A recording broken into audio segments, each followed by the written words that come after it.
weekend, all. Ira Epstein with your financial market wrap-up, and this wrap-up is for Sunday, and we're already on the 9th of January, 2022. So, over the weekend, what we kept hearing now, new news. Number one, the worst of the Omicron is about to smash into the United States. You're already seeing, be it a Walgreens, a Starbucks, a FedEx, Walmart, cut back hours, stores for the big chains being cut down, and for the small stores, they're in serious trouble as they keep losing workers who get ill from it, take off time, can't service the customers, and this is what's going on. By now, you all know about the very, very public display as to what's going on in Chicago public schools as the teachers walked out. They refuse to teach in the Chicago public school system until they get protocols that they're comfortable with for testing. I'll let you figure out which one is right, but this is the news there. Then the bigger news, and this is bad, but now you get another level. Joe Manchin said the $1.8 trillion that he was backing is off the table now. I get the impression he wants no part of a bill that's large in any manner, given the inflation, given what the Fed is talking, given the numbers he's seeing in the economy. But this does hurt because parents have to stay home, like in Chicago, a lot of single-family homes. And what do is that person can't go to work. That makes the situation even worse. Keep your eye on the UK.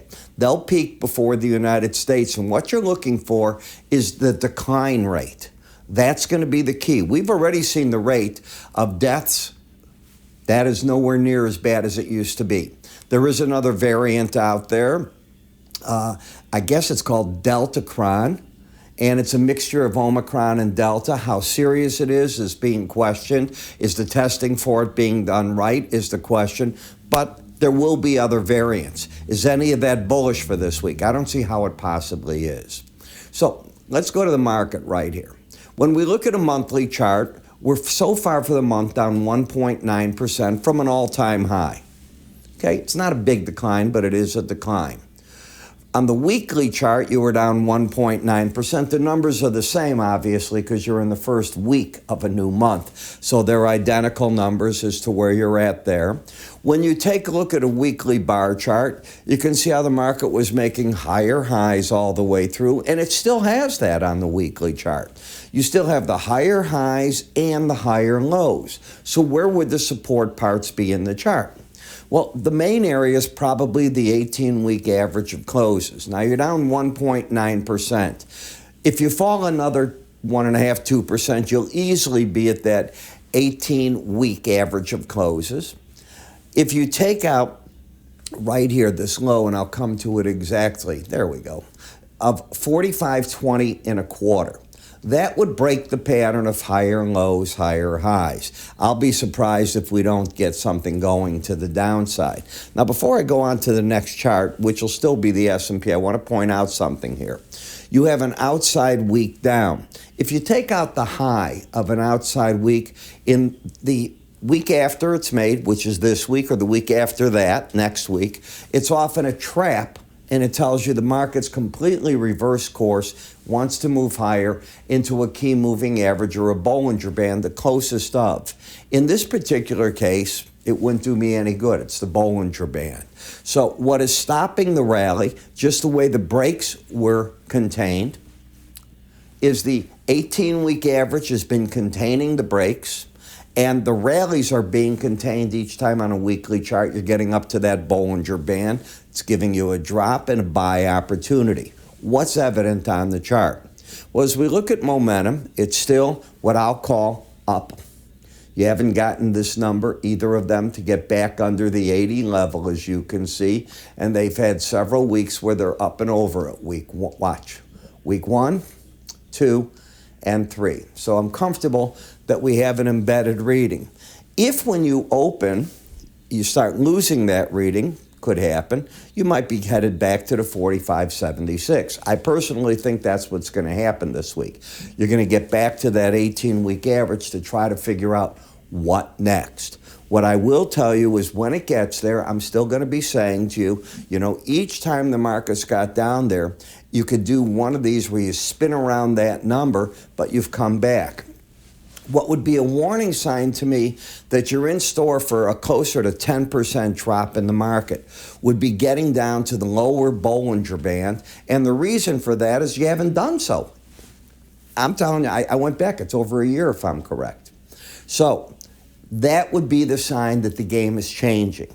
Until that happens, corrections are the norm, and the question is, do they have real legs to them? That's what we don't know. I certainly look on the political stage, on the Omicron stage, and the economic stage, and there's nothing positive going for the market right now. The loss of the Build Back Better, Omicron not even peaked and overwhelming us in America now. And of course, you look at the other parts of it all, and there's just nothing positive. The economy, the Fed is talking tightening more than anything. Will they have to pay attention if we get hurt and, again, the supply chains get hit? Yes. One other variable to remember. You're coming upon February, and that's when we get the Chinese New Year. And remember, they typically shut down the country for a short period of time, over a week. And that could, again, hurt the supply chains. There was, over the weekend I was reading, there's 105 ships still off the coast in California, one port. So I've got a question. Didn't they just tell us all the great thing? Didn't President Biden come out and say how great they've done with the supply chain, getting that number down? Why did I read that number?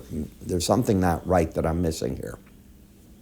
In the Dow, you've gone back, and you keep doing this. You get up to the upper Bollinger Band, you fall. It's not uncommon to get back to the lower band. Very different than the S&P, and then back up. Over the weekend, if you were reading, traders are talking, this is what they're going to consider the defense mechanism against a break.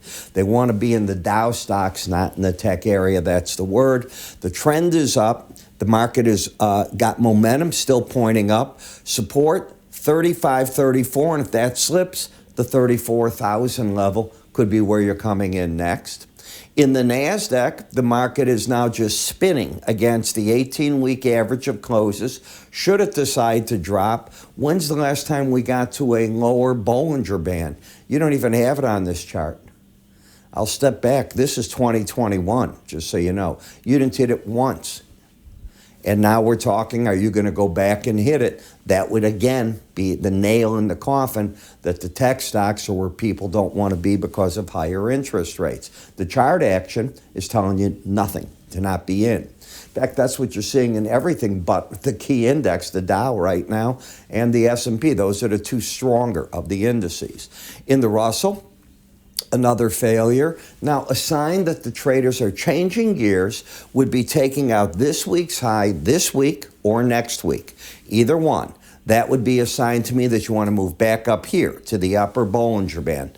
Barring that, I think the pros will be selling against this, which stops over that number, saying, we're coming back into these numbers where we keep hitting the market. So in summary, all the stock indices I'm watching are very much on the defensive. Not a good time to be the bottom picker in these markets. In the 30-year bond, are we getting overdone? Probably. You don't let the emotion of a day take you over. When you get under Bollinger Bands, you rarely stay under them. You get the pops back from it. And that's what I'm expecting. Can you stay under it 1 or 2 weeks? Maybe more? You could, but you typically don't. You had it right here where you had the most of it, right through there. That could replicate itself. You're just into oversold territory. Is there any reason to be buyer? That's the bigger question. No. You're waiting to see, what do you do here? Rallies back up now might have resistance at the 200-day and the 18. This market, I want to go on record, has made a major, major top. 10-year note, you're not, in my opinion, going back over these numbers. You'd have to have something disastrous happen in the economy for that to happen and for the Fed to totally shift gears. Therefore, I think you mark on your charts that that's going to be your big resistance. The pattern is still one of a downtrend, similar to the 30-year. Now the 200-year is going to be your first resistance level. You are oversold, but the pros, I think they'd love to get short against that 18-week moving average of closes. You keep hearing about all the strength in the dollar. I don't see it.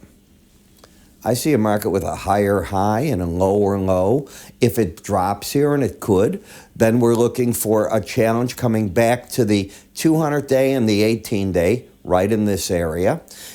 Even if it rallies from here, there's nothing this week that could turn this chart into a bullish chart basis the idea of higher highs, higher lows. Can't happen. You could easily get lower highs, with this being a high. Lower lows are already in place to get down to that number, which would tell me that in the euro, you might be ready to get back up into this resistance area. And as you can see, you had an embedded reading that you lost. That often leads to a challenge of the 18-week moving average of closes. The Canadian dollar. This is the time of the year that between the 8th and the 22nd, the market often breaks.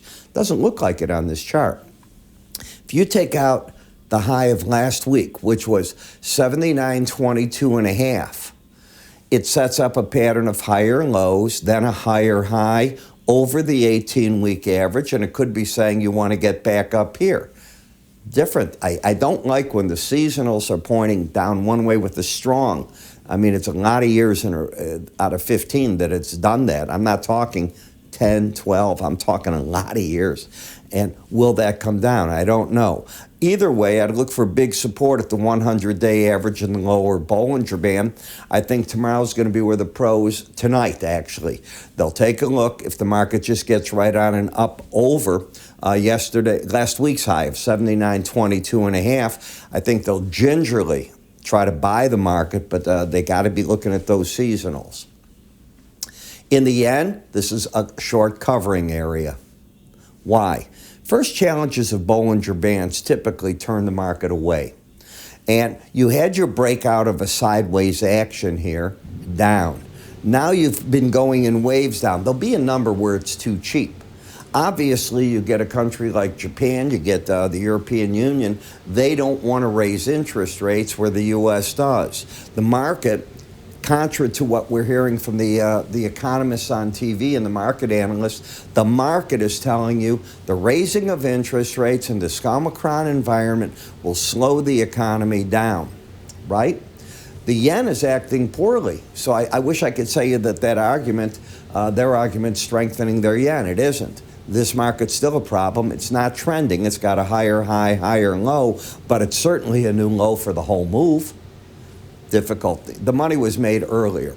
Bitcoin. So the Bitcoin saga continues. We were just at $70,000 in, what was it, October. We're now down to $41,870. And it's interesting to read how the market pundits come out over the weekend. Yes, those are the week longs, the traders, not the people that are real investors in Bitcoin. Those are the ones that'll be using this. They'll be just buying and buying and buying. So I guess it's the kind of investment that you'd never look, because it doesn't pay you a dividend. You don't look at return on capital. It's all one thing. It's the speculation that it's going to keep going higher, which is testing people. The trend is down. The bias is down. I do agree that the market is just getting into the area now where maybe it's a little overdone on that momentum. First stopping spot, if it wants to keep breaking, 38,839 as I see it. Then we get to the energies, and the differential between Brent and the crude, well, the battleground seems to be right here around the 280 level. When we look at Brent crude on a weekly bar chart, the trend is clearly to the upside. Can you get up to an $87 number right now? That seems very high. We already saw OPEC. They've done their thing. So the question is, will Omicron slow it down, the world economies, or does this just keep on a move to the upside? Support on pullbacks, 78.57, about $2 lower. When we get over to the WTI crude, it's the same picture. Looking higher, resistance way up here at 86.22. Even if you buy, the danger here in buying on a weekly basis, you've got monster risks, about $9 in both of those markets, back to the most recent low. And in gasoline, you've been picking up. You know, normally I'd be showing you the heating oil, but this is an interesting chart, just because the shortage in gasoline and how the market is still wanting that product. Obviously, natural gas is a wild market too, all over the world. Now, I want to be the guy in the morning when you wake up and you say, what are the markets doing? And you want to go look at a chartist. Early on, what's he saying about the marketplace? You don't want to see me at the end of the day. You want to get this first thing in the morning. So at about 5:30, 5:40 in the morning, I record my futures video. Why futures? Because it's the SPY, the Russell, it's the NASDAQ, it's all those. It's the bonds, the notes, the metals. You understand the story, and the energies. Then at 9 o'clock, why 9 o'clock? I want the market to open. I want the, what I call nonsense money, the fun money, the algo money to hit the market by 9. Also, most government reports are over at 9 in the morning Central Time. So at that point, I'm going to cover 40 of the ETFs for you, and they'll cover all these areas as well. So you're getting 2 parts back to back, and I do cover stocks in the ETF as well. So be it the Apples, be it Tesla, ARK, I rotate and I ask you, and I'm saying it again, if you have anything you want me to cover, this is the perfect time. When you go to YouTube and you're watching this, write down what you'd like me to cover, and I pick a new chart each week that I want to cover for you. So we'll be doing that as well, and it becomes fun at the end of the day, and I'll rotate them during every week. They're going to rotate. You'll get one full one a week and then another one as I pick that up.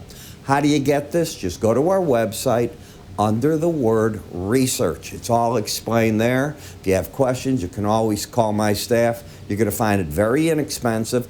Each video is about 20 minutes long. They're done in a way where on the bottom, typically, you could, a scroll bar, just hit it and you'll see. It's going to tell you stocks. It's going to tell you what ETFs you're in, the financial ones, where you're at in the energy, so on and so forth, for the futures and for the ETF market. I make it easy for you. Have a great day. I'm Ira Epstein.